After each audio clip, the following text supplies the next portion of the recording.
200 bed का एक अस्पताल 2014 में 200 बेड का, आज हम काउंट करें तो इसके बेड 170 मिलेंगे। बढ़ने की जगह संसाधन कम होते हैं, जनसंख्या बहुत बढ़ता है। सुपर स्पेशलिस्ट डॉक्टर हमारे यहाँ है ही नहीं, गैस्ट्रो का नहीं है, नेफ्रो का नहीं है, स्पाइन का नहीं है, वेनोलॉजिस्ट नहीं है, न्यूरोलॉजिस्ट नहीं है। आपको जान के बहुत हैरानी होगी कि 26 लाख की आबादी में एक भी रेगुलर रेडियोलॉजिस्ट नहीं है, जिसकी वजह से अल्ट्रासाउंड तक नहीं होती। प्रेगनेंट लेडीज को और पेशेंट को बाहर भागना पड़ता है। एक्सीडेंट में डेथ रेशियो हमारे यहाँ इसलिए सबसे ज्यादा कि हमारे पूरे लोकसभा क्षेत्र में एक भी सरकारी ट्रोमा सेंटर नहीं है। हरियाणा सरकार ने अब क्या किया, ट्रोमा सेंटर को 4 ग्रेड में बांटा। आप उनसे कहो ना क्या ट्रोमा सेंटर में, वो कहते हैं ट्रोमा है। और ये जो हमारा फरीदाबाद में जो डीके अस्पताल है वो डी ग्रेड में आता है, ट्रोमा केयर में आता है, ट्रोमा सेंटर में नहीं आता। हमारे आफ्ताब जी ने जब उनसे पूछा था तो उन्होंने यही उठा दिया कि वहाँ तो 3 ट्रोमा सेंटर है, जबकि हकीकत में जो ट्रोमा सेंटर जिसको कहा जाता है वो है ही नहीं यहाँ। वो घुमा देते हैं इन्हीं बातों के अंदर, लफ्जों के अंदर, जनता को भी गुमराह करते हैं। अभी जैसे इन्होंने अब यहाँ पास किया आपके संघर्ष के बाद कि 10 बेड का एक ट्रोमा सेंटर बनाया जाएगा। ट्रोमा सेंटर नहीं है, trauma care centre. Trauma centre नहीं है। हम जिसकी बात कर रहे थे कि 1 ग्रेड का ट्रोमा सेंटर बने, जो एक्सीडेंट में जो डेथ होती है वो कम हो, किसी माँ का पिता किसी बहन का स्वास्थ्य इस वजह से किसी ना जाए कि उसके पास इलाज कराने के पैसे नहीं, तो उसको समय पर इलाज नहीं मिला।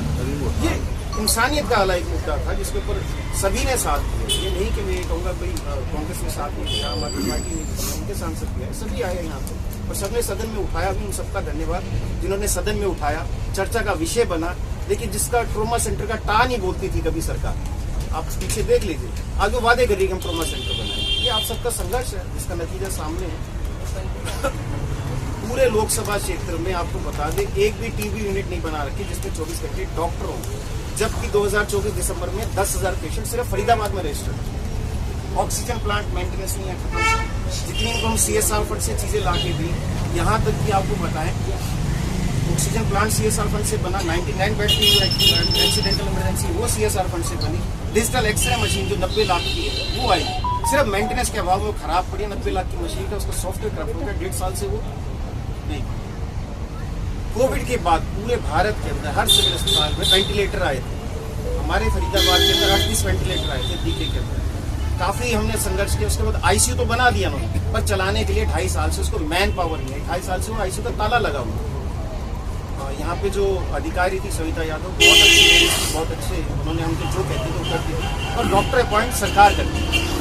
हमारे बहुत कहने के बाद उन्होंने बच्चों के लिए भी ICU बना दिया 8 बेड का, उस पर भी ताला लगा चलाने के लिए डॉक्टर।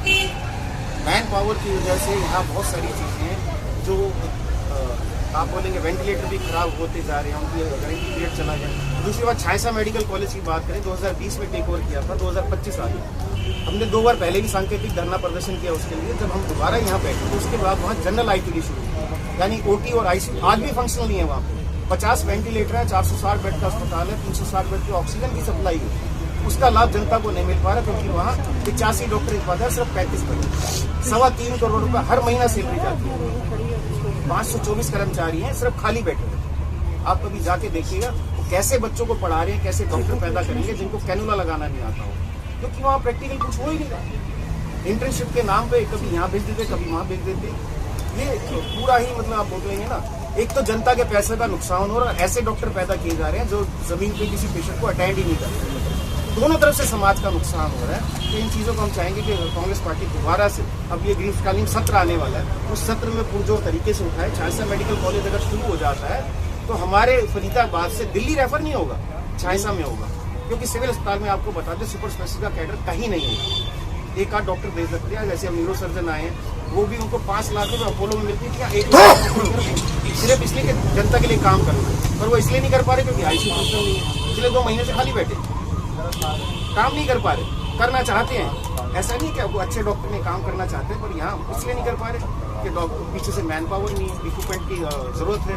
आपको जानकारी रहने की DC शॉक मशीन नहीं है हमारे इमरजेंसी वार्ड में, उसको कार्डियक अरेस्ट होता है, उसको किया जाता है, उसको दोबारा से रिवाइव करने के लिए वो तक नहीं है। आप इलेक्ट्रिक, हाँ, मॉनिटर सारे खराब, ऑक्सीजन प्लांट खराब। पीछे मैंने 2.5 साल पहले ये फायर सेफ्टी का काम शुरू किया था, आज तक वो वैसे का वैसे लटके पड़े। आप जाके देखिएगा, पिछले 1 साल पहले हमने DC साहब को एक लेटर दिया था कि ये OPD के अंदर आपके सारे जो ACयां खराब पड़े, 2,500 से 3,000 लोग डेली आते हैं यहाँ। आज 1 साल बाद मेरे को कल फोन आया कि आपकी जो कार्रवाई नहीं है उसके ऊपर आप संतुष्ट हैं नहीं है। मैंने कहा कि हुई कहाँ उस पर कार्रवाई? मोर्चरी की दुर्दशा देख लीजिए।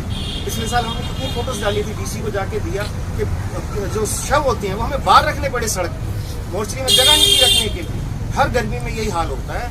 यहाँ के फ्रीजर खराब रहते हैं। वो तो हमारे मित्र थे हेल्थ डीजी साहब, उनको हमने फोन किया डीसी साहब के माध्यम से और चीजों से करके 14 फ्रीजर आए, उसमें से खराब रहते हैं।